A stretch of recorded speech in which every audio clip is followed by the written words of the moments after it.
네, 이번 시간은 이제 산업에 대해서 이제 역사에서 설명하다 보니까 3부. 이제 산업의 단계화에 대해서 뭐 다단계냐고요? 다단계는 아니고요. 단계화.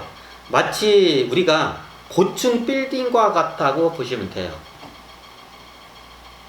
비유를 해드릴게요. 옛날 우리가 농경사회에 있을 때는 잘 먹고, 뭐 우리가 뭐 TV도 살 일도 없고, 뭐 이런 디지털 카메라 같은 거 살 일도 없고, 냉장고도 없고, 뭣도 없고, 아무것도 없어요. 뭐 스마트폰도 없고. 그러면 그 당시에는 다 모든 게 간의 수공업으로서 직접 만들고, 농경사회 때는요. 그리고 식량을 직접 농사를 지어서 자기가 먹습니다. 그럼 무역이 일어나죠. 시장에서 일어나는데 지금처럼 그렇게 활발하게 일어나지 않죠. 자기가 자급자족을 하죠. 자기가 생산품을 만들고 그걸 쓰고 무린 식량을 갖다가 농사를 지어서 자기가 먹고 살고 가족들이. 예전에 그랬죠. 마치 그 시대에는 자급자족과는 식량, 여기서 제 식량이라고 이제 이렇게 설명을 드렸는데, 식량을 생산하는 1차적인 생산품, 식량 산업이라고 하겠습니다. 모든 게 식량 산업이 기초예요. 사람 먹고 살아야 되니까. 옛날 농경 살 때는 식량 사업은 기초입니다. 농업을 하면서. 그럼 선사시 때는 식량 사업이 기초가 아니에요. 기초긴 기초인데 그 당시에는 생산을 안 했기 때문에 이걸 갖다가 그냥 채집과 사냥이기 때문에 산업이라고 할 수가 없어요. 농경산업이라고는 할 수 있는데 선사산업이라고는 그건 붙이기 하죠. 그냥 채집과 사냥이기 때문에. 여기 이제 식량이라는 건 농사를 쳐서 생산물을 생산하는 그 첫 번째가 농업이에요.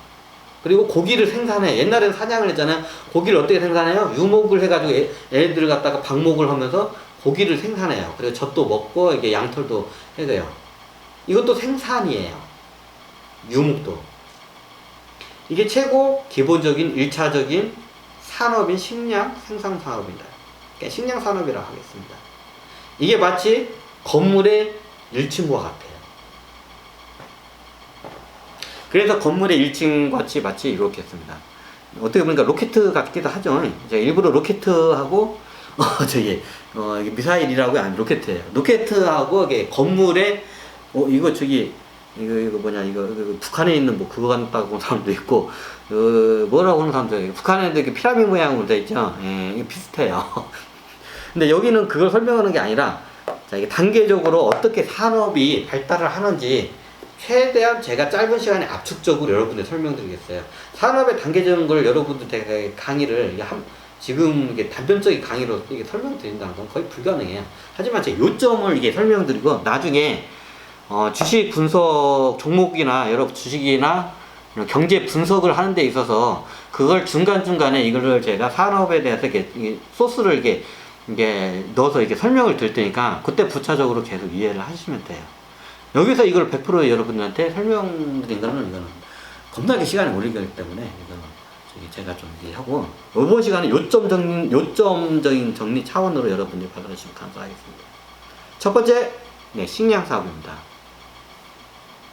자, 식량이 확보돼요. 그러면 여기서 이제 더 구체적인 저희 생산품 생산죠. 근데 예전에는 다 간의 수공업이에요. 집에서 그러니까 직접 이렇게 손가지고 소쿠리 같은 거, 이렇게 바구니 같은 거 직접 만들고 바가지도 직접 만들고 자기가 써. 물론 시장에 팔지만 아주 그렇게 많이 유통이 안 되죠. 대부분 내가 쓰기 위해서 만들죠. 옷도 그렇고요. 옛날에는 옷을 다 이게 마 같은 거 이렇게 해가지고 다 해가 짜가지고 본인 가족들을 갖다가 이제 입히는데 먼저 쓰고 나중에 남는 걸 이제 그 시장이나 아니면 이웃들하고 이제 물물 교환하는 식으로 이제 이렇게 이루어지죠. 자, 이거를 갖다가 이제 좀 산업혁명이라고 하긴 그렇죠. 그러면 실질적으로 이렇게 살다가 이제 대량의 물건을 갖다가 생산할 수 있는 시대가 언제냐? 우리가 알고 있는 그게 산업혁명 시대예요. 그럼 그 전에는 산업혁명 시대? 예, 아닙니다. 그때는 뭐 길드 해가지고 수공업을 해가지고 이게 해가지고 장인들이 이게 그것만 도자기만 구워서 그걸 팔아먹고 하는데 그거는 이제 생산성이 굉장히 낮죠. 직접 손으로 하니까. 그러면 이걸 대량 생산을 하려면 첫 번째 그걸 따로 각각 파트를 따로따로 해가지고 사람들이 분업화해서 그걸 갖다 만들어내면 자기 전문적인 기술로 그 분업화해서 그걸 만들어내요. 첫 번째. 두 번째, 그에 따라서 저기 컨베이어 벨트나 이런 거 동력이 굉장히 많이 필요해요. 뭐 이렇게 뭐 같은 걸 뭐 때리려면 둥둥둥 때리려면 동력 같은 게 필요해요. 네.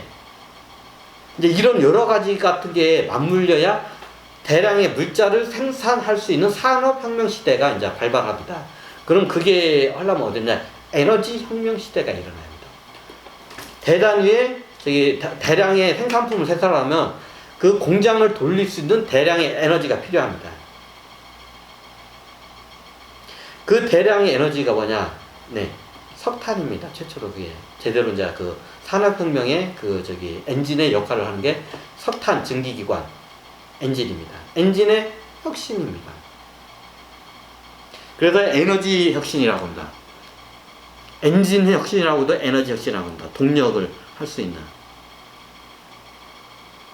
이제 그 다음에가 소재 혁신이라고요. 아니 그 전에 청동도 있고 철도 있고 철이나 여기까지는 소재 혁신이라고 안 해요.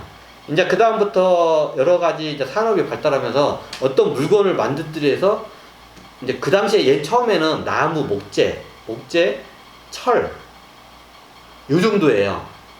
목재, 철, 또 여기서 좀 첨가하면 고무. 그 당시에는 이제 고무 정도만 이게 소재로 쓰고 나머지는 안 써요. 근데 나무, 철, 목재로 이렇게 지금 현대에 있는 물건을 만들려면 뭐 핸드폰 못 만들어요. 그 세 가지고 하나. 수많은 저기 합금속들이나 이런 이렇게 소재들이 어마어마하게 필요해요. 소재 금속들이. 그래서 뭐가 발달하냐? 네, 소재 산업이 발달합니다. 기존에 있던 저기 주식의 강의나 이런 데서 이제 경영이나 경제 강의에서는 이제 산업 분류를 이런 식으로 앉죠. 왜 제가 이런 형식으로 하면 정확히 그걸 시대를 꿰뚫어 보려면 이런 형식으로 보는 게 정확해요. 그리고 여기에서 이제 그 산업을 더 디테일하게 여러분이 분석을 하는 게 더 좋고요. 그래서 시대가 되면 에너지 혁신입니다. 그게 뭐냐? 네, 산업혁명 시대입니다. 산업혁명 시대에 이끌로 엔진이 등장해서 대량의 동력으로 저기 공장을 돌려서 대량의 생산품을 생산하고 그 생산품을 증기기관으로 육로로 해서 그 대량의 생산품을 나르고 바다로는 증기선이 그거를 갖다가 무역선이 그거를 나르죠. 그러면서 상공업이 폭발적으로 발달합니다. 에너지의 혁명, 석탄의 혁명, 그리고 저기 증기기관의 혁명, 엔진의 혁명입니다. 증기기관이란 외형기관은 엔진이라는 혁명입니다. 그 다음에 소재 산업입니다. 이제 여러 물질을 이런 것 제품을 만들려면 지금 현대인들은 여러 소재가 이게 결합이 돼야 지금 물건을 만들 수 있어요. 예전에는 아까 말씀드렸지만 목재, 철, 고무 정도? 그 정도예요. 소재가. 그럼 그거에서 만들 수 있는 물건이 한정되어 있어요. 그럼 지금 같은 최첨단 화품이나 중공업이 발달하는 데서는 여러 소재 산업이 굉장히 복합적으로 발달해야 돼요. 석유도 어변했다면 에너지에 들어가는데 석유도 소재 산업이에요. 왜? 석유를 통해서 우리가 뭘 가공하나요? 네, 이게 플라스틱이잖아요. 다 플라스틱 뭘로 하냐? 석유로 만듭니다. 우리의 대부분 제품은 플라스틱 안 들어가는 게 있나요? 목재 쓰는 제품은 가구 외에는 별로 없습니다. 대부분 모든 제품은 플라스틱 아니면 철을 많이 사용해요. 플라스틱을 대부분 많이 사용하죠. 모든 제품들이. 그래서 석유도 소재 산업에, 에너지 산업에도 들어가지만 소재 산업에 많이 치중하기도 합니다. 그리고 여러 광물질, 그래도 옛날 자원 외교 같은 게 이렇게 많이 나오죠. 뭐 히토류 같은 거, 이것도 소재입니다.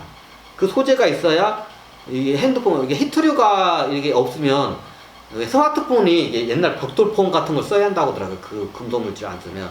그 소재가 있기 때문에 우리가 지금 이게 조그맣게 이게 저기 한 스마트폰을 쓸 수가 있는 거예요. 안 그러면 옛날처럼 이런 큰 벽돌폰을 써야 돼, 이게 소재 산업이 발달하면서 이게 같이 발달을 해요. 근데 소재 산업이 지금 첨단적인 거 했는데 모든 이제 기초적인 기계적인 게 발달하면 소재와 에너지가 켜요. 먼저 에너지 혁명이 일어나고 그 다음에 소재 혁명이 일어나요. 그러면서 이제 기계 같은 게 이런 저기 공장이나 이런 게 더 디테일해지고 다각화가 돼요. 그래서 이제 소재가 발달해야 기계 산업이 발달해요. 그럼 기계 산업이 발달하면서 이제 방직 공장이나 여러 이제 공장이 생기면 뭐가 이제 사냐면 사람들이 최고 많이 필요로 하는 게 섬유 산업이에요. 옷, 이불, 섬유물질, 의식주 중에 의는 옷, 식은 먹을 거, 주는 집. 자, 섬유는 옷. 우리 의식주 중에 옷이 있어야 하잖아요. 먹을 거. 이미 식량혁명은 농업혁명 때 다 일어났어요.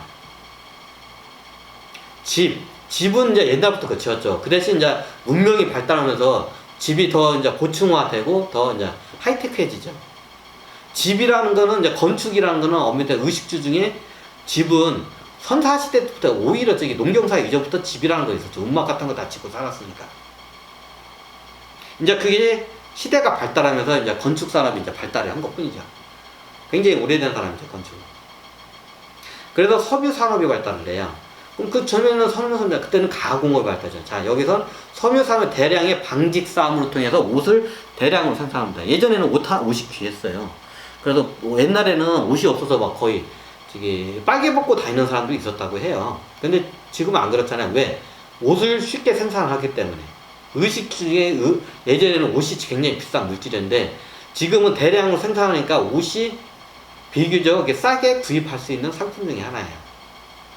왜 이게 가능하냐? 네, 섬유의 혁명, 방직공업이 발달하기 때문에 이게 가능해요.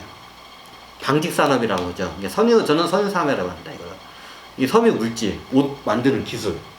이게 섬유 물질이 이게 폭발을 합니다. 이제 그 다음에 발달하는 게 뭐냐? 그 다음으로 이제 발달하는 게 뭐냐면, 이게 제가 시간을 맞추려고 하다 보니까 좀 급하게 가는데, 그 다음으로 발달하는 게 중공업입니다. 중공업이 뭐냐? 중이 무겁다, 무거워. 자, 자동차가 무겁습니까? 가볍습니까? 이게랑 일단 금속으로 된 철덩어리로 만드는 걸 중공업이라고 생각하시면 돼요. 자, 생각하는 거 보세요. 철덩어리가 겁나게 들어가는 산업. 네, 조선. 자, 배가 철덩어리죠. 어마어마한 배가. 중공업입니다. 네, 자동차. 그 자동차가 다 철덩어리죠. 네, 중공업입니다. 그리고 군사산업에서 탱크나 비행기 같은 모든 군사산업에서는 모든 무기들이 다 철제 무기입니다. 기본적으로 군사는 철제, 중공업이 발달해야 이제 발달해요.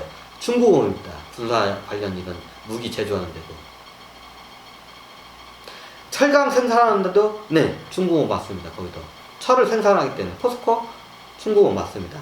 원천적인 그 중공업의 그 원자재를 대주는 업체가 포스코나 현대제철 같은 그 제철 회사니까요. 철을 생산하는 회사. 중공업입니다. 자, 철하고 연결된 거 뭐였나? 철도요. 철도는 중공업으로 봐야 하나? 철도는 운송업으로 봐야 하는데, 근데 엄밀히 따면 중공업이 맞죠, 그것도. 다 철로를 까면 다 철이잖아요. 그리고 옛날 기차 철이 다 철덩어리잖아요. 기본적으로 생산을 하려면 이것도 중공업에 들어가는 것 같습니다. 그럼 이런 중공업이 발달하면서, 네, 모든 기계와 문명이 극으로 이제 발달합니다. 기계혁명이라도 해, 이거를. 그 전에 기계가 없었냐? 있었어요. 그렇지만 아주 그냥 초보적이고 연시적인 기계 물질이 발지, 언제부터 우리 역사를 보면 기계 문명이 얼마나, 보통 중공업은 이게 발달하면 그 첨단 제품을 어디서 먼저 적용하냐면 군대가 먼저 적용을 해요. 네, 탱크, 비행기 다 철제죠. 군함, 어마어마한 항공모함 다 철제죠. 모든 중공업 기술을 먼저 적용을 하는 게 군대 시스템입니다. 옛날에는 범선이나 목재로 해서 군함이 목재 배였어요. 어느 순간 강철로 이제 변합니다. 네, 중공업이 이제 철을 많이 생산하면서 기술이 많이 뽑아내면서 모든 물자를 갖다 옛날에는 목재로 해서 만들던 배를 갖다가 철제로 이제 바꿉니다. 그걸 먼저 어디에 바뀌냐고요? 네, 군대에 있는 군함에다 먼저 그걸 적용을 해요. 보통 하이테크적인 기술이 나오면 다 군으로 먼저 이게 적용을 하게 되거든요. 그리고 나중에 이제 총 같은 것도 이제 이게 목재에서 이제 약간 지금 플라스틱인데 약간 철제 쪽으로 이제 많이 넘어가기도 하죠. 이게 다 중공업으로 이제 발달을 해요, 기본적으로. 그리고 이런 공장이나 이런 데 지으려면 다 기계가 들어가잖아요. 기계가 다 중공업이거든요. 철제로 들어가니까요. 대량의 기계 산업혁명이 일어나요. 중공업이라고 해요, 그걸 갖다가. 철제로 해가지고 어마어마한 기계혁명, 중공업혁명이라고도 해요. 자, 이해가 되시죠? 자, 이게 1차 대전과 2차 대전 전쟁할 때 중공업 산업이 발달한 상태에서 대량으로 전쟁이 일어납니다. 그래가지고 독일은 탱크를 몰고 끼기기기 하고 중공업 위에 탱크도 다 철저하다 보니까 끼기기 하고 모든 유럽을 다 휩쓸고 다닙니다. 일본은 뭘로 하나요? 배로에서 저기 뭐냐 어마어마한 그 야마모토 배 같은 그 어마어마한 대함선을 철제배예요. 철제배로 만들어 가지고 전 세계 바다를 갖다 태평양을 갖다가 다 휩쓸고 다닙니다. 2차 대전 때. 일단 중공업의 발달입니다. 비행기도 대부분 철제죠. 그 당시에 총도 거의 철제 무기죠. 다 기본적으로 기관총이나 이런 것도 다 이게 고도화된 무기들은 기본이 철제 무기죠. 포도 다 철제고. 이제 그때 미국이 나중에 끼어들면서 원래 일본하고 미국하고 해전을 붙으면 진주만 사태 이후로는 미국이 절대 이길 수가 없었대요. 왜? 군함수가 압도적으로 적었기 때문에. 그런데 뭘로 해서 이기냐? 레이더 윙 전자산업이죠. 그리고 통신기술, 이것도 어떻게 보면 전자산업이죠.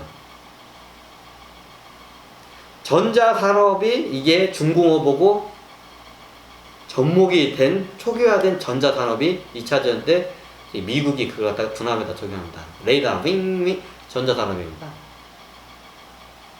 통신, 전기로 해서 다 통신합니다. 다 전자산업입니다. 기본. 그렇기 때문에 그때 미국이 전자산업을 접목을 하면 그 천신들이 도와주면 일본한테 그걸 안 넣어주고 미국한테 힘을 그때 넣어주기 위해서 천신들이 중공업이 다 중공업이에요. 독일도 중공업, 중공업 무기, 여기 일본도 중공업 무기, 미국도 중공업 무기인데 여기다가 전자산업이 이제 들어가는 거예요. 더 결합이 된 거예요. 그게 레이더나 이제 전자 통신업 이런 게 여러 가지가 이제 복합적으로 초기화된 그 산업이 이제 그 당시에 여기에 이제 결합이 돼요. 그거로 인해서 이제 이게 전쟁의 판도를 엎어버리죠. 레이저가 있으면 적이 어딘지 이게 육안으로 안 봐도 적이 어딘지 다 알아. 통신이 잘 되면 입체적으로 이게 치고 빠지기 전술이 굉장히 용이해요. 전자통신 기술이 발달하면. 그래서 2차 대전 때 미국이 중공에서 전자적인 부분을 여기다가 결합을 합니다. 그 일본이 그걸 알고 전자사업에 이제 나라의 구군을 사원을 걸어요. 그래서 우리가 옛날에 알고 있는 냉장고 뭐 전자제품들 있잖아요. 일본이 전 세계 전자제품을 석권하던 시대가 있었죠. 80년대인가? 77, 80년대나? 7, 80년대에 거의 전 세계 전자제품에 얻은 걸 석권을 합니다. 왜냐면 2차 대전 때 그 전자산업으로부터 미국으로부터 밀렸기 때문에 그걸 뼈저리게 느껴서 일본이 전자산업을 적극적으로 이거를 도입을 합니다. 그리고 실제로 전자산업의 전 세계 시장을 장악을 하고요. 무섭죠. 우리나라 삼성전자가 있잖아요. 네, 삼성전자가 지금 거의 일본의 전자회사들 다 압도를 해버렸죠. 이제 전자산업이 발달해야 뭐가 그 다음에 발달하냐? 정보통신산업이라는 게 발달해요. 하드웨어가 전자산업이 발달해야 약간 소프트웨어적인 정보통신 업체들이 이제 발달을 하게 돼 있어요. 네, 정보통신은 기초적으로 나오는 게 컴퓨터가 퍼스널 컴퓨터가 나오면서 이제 컴퓨터가 정확히 따르면 퍼스널 컴퓨터가 나오면서 정보통신 산업이 초입 단계에 이제 들어와요. 퍼스널 컴퓨터는 개인 PC. 예전에는 군사용도로나 기관에서 이런 집채만한 커다란 이게 슈퍼컴퓨터를 썼거든요. 말이 슈퍼컴퓨터지. 지금 우리가 갖고 있는 스마트폰들이 이게 컴퓨터잖아요. 얘만 또도 못했어. 뭐 이렇게 공식 같은 거 좀 이렇게 해가지고 계산을 딱 늘리잖아요. 진공해가지고 엄청나게 며칠 있다가 이게 그 답이 딱 나와. 근데 지금은 스마트폰으로 딱딱딱 눌러가지고 띡 하면 바로 1초도 안 걸려. 바로 딱 나와. 비교가 안 돼요. 지금의 스마트폰에 그 성능도 안 되는 아주 원시적인 집보다 빌딩만한 컴퓨터들이 옛날엔 그랬어요. 이게 초기화 이제 컴퓨터 작업이고 나중에 이제 정보통신 산업이 초입 단계가 어디 단계가 저거냐면 제대로 따지자면 옛날에 원래 보면 TV가 미디어 시대에서 TV로 하면서 이게 영상 통신으로 다 이게 보내잖아요. 이때 한번 라디오가 먼저 한번 그거를 갖다가 먼저 이게 한번 세계를 이게 저기 석권을 하고 그 다음에 TV 시장으로 이게 하고 그 전에 영화도 있는데 영화는 좀 약해요. 전파가 아니라 필름이 하드웨어적으로 가잖아요. 그래서 틀려요. 실제적으로 라디오가 먼저 싹 이 전파로 해가지고 모든 걸 해가지고 이게 통신으로 정보통신 사람이 그때부터 이제 발달해. 그것도 정보통신이에요. 그다음에 TV 영상을 해서 다 수신을 해요. 각각 집마다 정보통신에 영상 정보를 정보를 전달하니까. 그 다음에 이제 컴퓨터가 나오고 컴퓨터에 연산을 하고 자료를 갖다 축적을 해요. 이제 이게 이제 인터넷이라는 게 이제 이제 누구든지 쓸 수 있는 이제 보편화되는 시대가 발달하면서 이제 정보통신 산업이 그때 폭발을 하기 시작해요. 이제 그때부터 정보통신 산업이라고 해요. 인터넷, 모든 컴퓨터든지 인터넷에 연결해서 누구든지 인터넷에서 정보를 갖다가 쉽게 얻을 수 있는 시대를 정보통신. 우리나라 같은 경우는 보통 그게 1997년도? 저 군대에 있었구나. 1997년도가 우리나라는 그때 정보 통신 산업이 그때부터 이제 꽃을 피우기 시작하는 게 그때예요. 근데 지금은 폭발을 했죠. 이제 스마트폰, 이제 스티브 잡스가 이게 만들어놓은 애플폰, 스마트폰이 나오면서 이제 누구나 정보를 언제 어디서든지 쉽게 이걸 갖다 스마트폰만 하면 그걸 갖다 입수를 할 수 있습니다. 지금 이 정보 통신 산업의 혁명에 아주 불꽃이 크게 한번 튄 지금 시대에 살고 있습니다. 그러면 이게 끝났나요? 이게 더 점진적으로 또 발달을 합니다.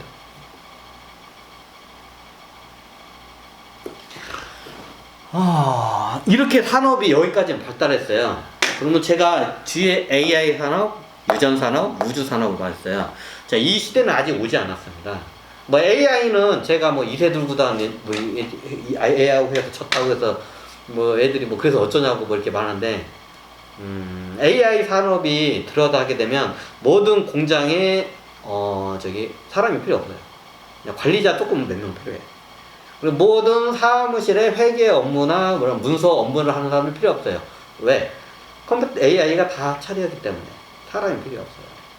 자, 모든 운송회사나 택시, 버스, 기차, 열차, 하다못해 항공산업, 그리고 선박산업, 모든 물자를 남기는 운전하는 사람들 있죠. 버스 운전, 택시 운전, 그리고 덤프트럭 운전, 뭐 건설기계 운전, 그리고 비행기 파일럿, 이게 또 운전이에요. 비행기 운전. 그리고 배 운전, 다 이제 필요가 없어요. 왜? AI가 다 처리를 해버리기 때문에. AI가 직접 운전하는 게 더 안전하고 비용이 싸기 때문에. 무섭죠? 이미 서비스 업종에는 지금 불고 있죠. 서비스 업종 AI는 아니더라도 이게 다 예전에는 이게 서빙하는 제 알바나 서빙하는 제 직원이 와가지고 뭐 주문하시라고 이렇게 갔다 오잖아요. 요즘은 뭐냐, 자판기가 여기 뭐 이게 있잖아요. 이걸 띡띡 누르면 이 해가지고 가다 오면 서빙하는 사람이 필요가 없어요. 이미 지금 모든 직종이 하나하나씩 사라지는 전조 단계가 옵니다. 근데 AI가 이게 활성화되면 급가속도로 이게 모든 사람들이 실업자로 돼요. 그럼 그때쯤이면 제 영상을 한번 봐보세요. 그러면 아마 좀 약간 늦은 감이 있을 거예요. 그래서 제가 이렇게 여러분들이 어떻게 대처를 해야 하는지 미리 이렇게 제가 연락을 드립니다. 보통 AI 시대가 이게 열리잖아요. 그러면 진짜 영화의 터미네이터나 매트릭스 같은 상황이 열려요. AI들이 나중에 전쟁을 일으켜요. 뭐 오버워치 뭐 게임하냐고. 네, 실질적으로 그런 일들이잖아요. AI가 자기가 판단하고 감정이 있어서 자기가 인간의 마음이 안 되잖아요. 인간을 갖다가 그냥 바퀴벌레 쓸어버리지 싹 쓸어버려요. 그럼 어떻게 하냐? 뭐 인류가 그럼 다 죽으면 뭐 멸망하는 거죠. 뭐 원래 그렇게 해요. 원래 그래요. 시대에 실험을 하면 대부분 그렇게 해요. 그럼 그거 갖다가 이제 이게 극복을 하는 단계도 있어요. 그럼 AI 이걸 갖다 극복해가지고 나중에 그럼 어떻게 하냐? 결론은 AI가 인간의 말을 안 듣고 나중에 위험하다 판단되면 모든 AI의 기능들을 다 빼버려요. 그러면 다시 좀 약간 원시적인 상태로 이렇게 돌아가요. 옛날 이제 원시적인, 예전에 AI가 모든 산업을 다 해가지고 편했잖아요.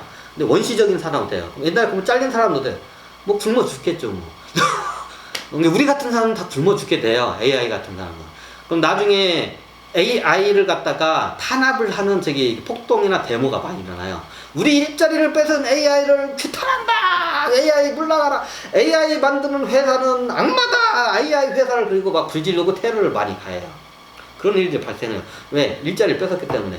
나 실업자야. 돈이 없어. 먹고는 살아야 돼. 소비도 해야 돼. 돈이 없어. 어떻게? 그러면, 뭐, 이렇게, 이걸 할 수밖에 없어요. 먹고 살아야 하니까. 그럼 나중에 AI 이제 군대가 나와. AI가 딱 무슨 스타워즈 찍냐고 실질적으로 그래요. AI 군대가 나타나가지고 다 이게 딱 쓸어버려. 그냥 바퀴벌레 쓸어버리지. 폭동자들을 그냥. 폭동자들과 AI를 해. AI가 더 잘해. 왜냐하면 인권을 보호를 하면서 해. 어떻게 하냐? 두드려 맞아. 어차피 AI는 두드려 맞아. 막 폭동들이 뭔가 맞아. 그리고 이제 나중에 많이 두드려 맞으면 몇 주에서 폭동법에 의해서 당신들을 갖다가 저기 이게 뭐 하겠습니다 하면 이제 그때부터 법이 딱 하면 AI들이 이제 눈빛이 두드려 맞다가 이게 변해. 그 다음부터 이제 그러면 어떻게 해요? AI가 싸움 겁나 잘해. 못 이기 인간이 이 육체의 몸을 AI 절대 못 이겨 로봇을. 그러니까 폭동이 겁나게 되게 살벌하게 진압이 되는 경우가 있어요. 그럼 거의 지구의 인구가 겁나게 줄어요. 이제 그렇게 해서 굶어 죽거나 아니면 AI 군대나 AI 경찰들한테 맞아 죽거나 총 맞아 죽거나 아니면 굶어 죽거나 대부분 그래서 이게 양극화가 확 일어나서 그런 현상이래. 나중에 AI가 전쟁을 일으키잖아요. 그러면 AI 위험하다 해가지고 AI를 갖다가 이제 탑재 기능을 다 빼버려요. 예전에 AI를 이렇게 했으면 그러면 맞아 취직에 이미 다 뒤졌어. 취직할 사람들이 자본가들이나 이런 사람들밖에 없어가지고. 그럼 얘네들은 다시 뭔가의 그 AI와 같은 노예 같은 존재가 필요해요. 그 다음으로 발달한 게 우리가 바이오사 하려면요, 정확히 옛날에 뭐 황머시기 박사 나와 저건데 유전공학이라고 그러죠. 유전산업이라고 그러죠. 유전이면 뭐 석유파가 좋은 유전이요? 유전산업 그 유전이 아니고 유전공학, 유전자 할 때 유전자. 우리의 DNA 유전자잖아요. 유전공학이 발달하면 유전산업이 발달해요. 이게 간단합니다. 노예를 갖다가 공장에서 생산을 해요. 예전에는 AI 로봇이 대신 하던 거를 누군가 그걸 해줘야 돼. AI 진짜 못 써먹으니까. 그러면 노예가 필요해요. 누가 말 잘 듣나 복제인간들이 필요해요. 그래서 복제인간들을 공장에서 찍어냅니다. 그리고 노예로 씁니다. AI처럼. 그리고 이제 크게 두 부류가요. 복제인간과 자궁에서 태어난 인간. 자궁에 태어나서 인간들은 기득권층으로서 모든 호화로운 사치품과 혜택을 받으면서 살지만 이제 공장에서 태어난 클론이라고 해요. 그냥 클론 이 양반들은 이제 노예 같은 삶을 살아요. 보통 유전공학이 발달하면 크게 세 가지의 산업이 발달해요. 사람이 오래 살고 싶잖아요. 귀족이면. 그럼 나중에 이게 암이 걸리면 폐를 갈아 껴야 돼. 이 장기를. 부속품을 갈아 껴야 돼. 근데 간이 안 좋아. 간을 갈아 껴야 돼. 그러면 생명이 겁나게 연장이 돼요. 생명 연장 산업이라고 하죠. 유전 산업이에요. 그럼 어떻게 해요? 싱싱한 젊은 장기를 갖다가 이식을 하면 돼요. 그럼 그 장기를 어디서 조달해요? 전쟁에서요? 이미 다 뒤졌어. 없어. 괜히 그 법에 다 법적인 윤리에 다 이게 법과 윤리에 접속되기 때문에 아무나 안 돼요. 무슨 소리냐고. 요즘 보니까 조 모시기 해가지고 사람들 앞에서 이제 그런 것도 시대적으로 한번 하는데 최고 값싸고 합법적으로 할 수 있는 아주 싱싱한 장기를 할 수 있는 거는 복제 인간이에요. 그래서 복제 인간이 옛날 한때 이게 윤리적으로 이게 종교적 윤리 문제에서 많이 화두가 됐죠. 왜냐하면 종교인들은 그걸 다 앞을 내다보고 이런 잔인한 시대가 여기 걸 알고 그걸 이제 얘기를 해서 이제 막은 거예요. 근데 이게 시대가 사람의 탐욕이라는 게 그래요. 그럼 그 수단물을 만들게 되면 공장에서 사람을 클론 찍어내요. 막 인공 자궁을 막 찍어내. 그럼 노예로 써. 그럼 자궁에서 태어나는 귀족적인 그 기득권층과 이제 새로운 노예 계층인 클론 복제 인간들이 나와요. 복제 인간 첫 번째 아까 말씀하신 생명 연장 귀족들의 생명 연장 부르주아라고 할까요? 부르주아들의 생명 연장 사업. 뭐 듣기 거북하다고요. 그러니까 부르주아 귀족이라고 해서 귀족이라고 할까 하느냐. 하여튼 그 시대 신 부르주아 귀족의 생명 연장 사업에 쓰기 위해서 복제 인간들을 갖다가 생산합니다. 왜? 장기 적출용으로. 싼 장기 적출, 싱싱하고 아주 좋은 싼 장기 적출용에서 이게 저기 공장에서 저기 애기를 갖다가 이제 생산하고 그걸 애기를 좀 사육을 시키다가 좀 부려먹다가 장기를 접수를 시킵니다. 좀 크면 장기가 보통 한 성인한테 이식하려면 13살에서 15살 정도가 적절하고